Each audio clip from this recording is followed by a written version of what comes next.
মূলত Samsung A13 ISP নিয়ে কথা বলবো। এখানে আমি বিসিসি কিউ 1.8 ভোল্টের লাইনটা আমি এখান থেকে টেনছি, আর এখানে দেখতে পারতেছেন বিসিসি 2.8 ভোল্টের লাইনটা আমি নিচের ক্যাপাসিটার থেকে টানছি, দেখতে পারতেছেন।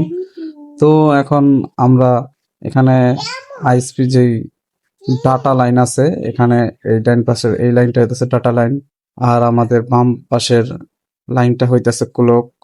তার মাঝখানে যে লাইনটা আছে এটা হইতেছে রিসেট লাইন, আর একবার উপরের এই লাইনটা হইতেছে সিএমডি। তো এখানে দেখতে পাচ্ছেন আমরা ইউফাই আইএসপির যে অ্যাডাপ্টারটা আছে, এখানে এই যে আর টু রেজিস্ট্রেশন যে জায়গাটা, এখানে আমরা এটা রিসেট লাইনটা টানছি। তো আমাদের আইএসপি কমপ্লিট। এখন আমরা ইউফাই বক্স আমরা ডিভাইসের সাথে কানেক্ট করলাম। এখানে পিসিতে দেখতে পারতেছেন ইউএফআই বক্স অলরেডি ওপেন করা আছে। এখানে আমি আইডেন্টিফাই দেওয়ার পরে দেখতে পারতেছেন আমাদের আইডেন্টিফাই হয়ে গেছে। এখন আমরা ইউজার পার্টে যাওয়ার পরে এখানে আমরা স্পেশাল টাস্ক যেই ট্যাবটা আছে, এখান থেকে আমরা ডাইরেক্ট এফআরপি রিসেট দিয়ে দিব।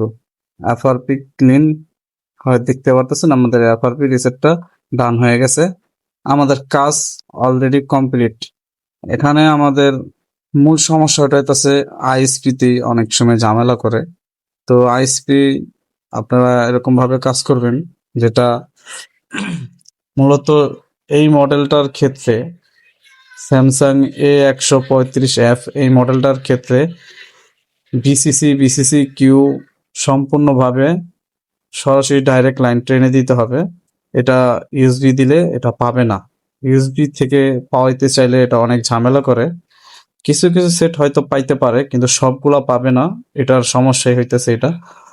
তো যারা এই ভিডিওটা দেখবেন তারা অল্পতেই আশা করি আপনারা কাজটা করতে পারবেন, কারণ এটা সম্পূর্ণ সবগুলা লাইন এখানে বুঝাই দেওয়া হয়েছে। তো যদি আমার এই কাজটা আপনাদের কাছে ভালো লাগে, অবশ্যই আমার চ্যানেলটা সাবস্ক্রাইব করবেন, লাইক কমেন্ট শেয়ার করবেন, আর আপনাদের মূল্যবান মতামতটা কমেন্ট করে জানাবেন।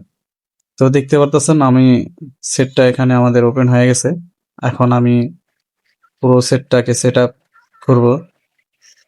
এখানে সেটটা চালু হইতেছে উইথাউট ডেট রিস্ক, কোনো রিস্ক নাই এইগুলা কাজ করতে গেলে। দেখতে পারতেছেন আমাদের এখানে উপরে যে তালা থাকে সেই তালাটা নাই। এখন আমরা সেট আপটা করে নিতেছি। এখানে নেক্সট করে আমরা যেগুলা স্কিপ দেওয়ার স্কিপ দিয়ে আমরা সেট আপটা করে নেব। এখানে দেখতে পারতেছেন আমাদের মূল ইন্টারফেস চলে আসছে। এখন আমাদের সেটটা পুরোপুরি ওপেন হয়ে গেছে।